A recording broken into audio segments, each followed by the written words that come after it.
Police भरती 2004 ते 2010 मध्ये ते 4 वेळा रिपीट झालेली इम्पॉर्टंट PYQ. तर पार्ट 3 सुरू करूया. प्रश्न पहिला, मुंबईचा सिंह म्हणून कोणाला ओळखले जाते? उत्तर आहे फिरोजशाह मेहता. फिरोजशाह मेहता यांना मुंबईचा सिंह म्हणून ओळखले जाते कारण ते एक थोर भारतीय वकील व राजकारणी आणि भारतीय राष्ट्रीय काँग्रेसचे संस्थापक सदस्यापैकी एक होते. यांनीच मुंबईच्या महानगरपालिकेच्या स्थापनेत मोठी भूमिका बजावली होती, म्हणून त्यांना मुंबई महानगरपालिकेचे जनक ही म्हटले जाते. प्रश्न दुसरा, डॉक्टर बाबासाहेब आंबेडकरांना शिक्षणासाठी परदेशी जाण्यास कोणी मदत केली? उत्तर आहे सयाजीराव गायकवाड. डॉक्टर बाबासाहेब आंबेडकरांना उच्च शिक्षण घेण्यासाठी परदेशी जाण्यासाठी सयाजीराव गायकवाड यांनी आर्थिक मदत केली होती. 1913 मध्ये कोलंबिया विद्यापीठात शिक्षण घेण्यासाठी यांनीच शिष्यवृत्ती दिली होती. प्रश्न तिसरा, इतिहासातील प्रसिद्ध आगा खान पॅलेस कुठे आहे? उत्तर आहे पुणे. इतिहासातील प्रसिद्ध आगा खान पॅलेस महाराष्ट्रातील पुणे शहरात येरवडा या भागात आहे. या पॅलेसचे ऐतिहासिक महत्त्व म्हणजे भारत छोडो आंदोलनाच्या दरम्यान महात्मा गांधी यांना 1942 मध्ये येथे नजरकैदेत ठेवले होते. प्रश्न चौथा, भारतीय संविधानाला ... चे साधन म्हणतात. उत्तर आहे सामाजिक परिवर्तन. भारतीय संविधानाला सामाजिक परिवर्तनाचे साधन म्हणतात. भारतीय संविधान असे साधन आहे जे विषमता आणि शोषण नष्ट करून न्यायावर आधारित समाजाची निर्मिती करण्यास मदत करते. प्रश्न पाचवा, पंचायत राजाची पायाभूत संस्था कोणती? उत्तर आहे ग्रामपंचायत.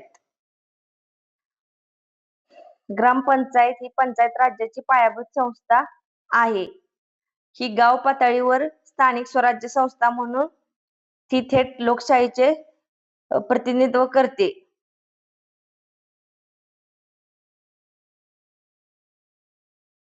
प्रश्न सहावा, मुख्यमंत्री खालीलपैकी कोणाला जबाबदार असतात? उत्तर आहे विधानसभा.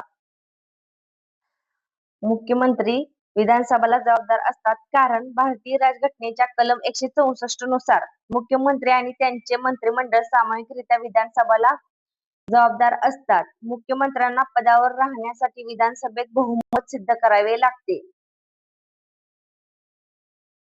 प्रश्न सातवा, महाराष्ट्राची भाग्यलक्ष्मी असे कोणत्या नदीस ओळखले जाते? उत्तर आहे कोयना.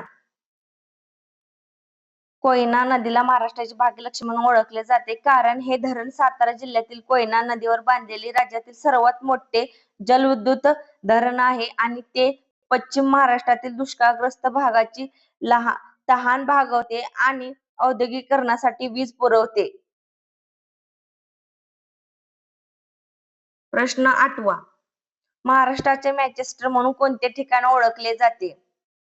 उत्तर आहे इचलकरंजी. इचलकरंजी हे कोल्हापूर जिल्ह्यातील शहर आहे. महाराष्ट्रातील मँचेस्टर म्हणून त्याला ओळखले जाते. याच शहरात वस्त्रोद्योग, सूतगिरण्या, यंत्रमाग अशा मोठ्या प्रमाणात आहेत, त्यामुळे याला ही पदवी भेटली आहे. प्रश्न नववा, डॉक्टर बाबासाहेब आंबेडकर यांच्या समाधीस्थळाचे नाव काय? उत्तर आहे चैत्यभूमी.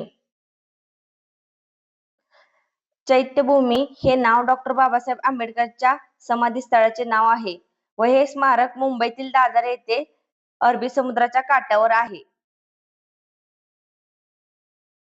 प्रश्न 10वा, मराठीतील आद्य कवी कोण आहेत? उत्तर आहे मुकुंदराज.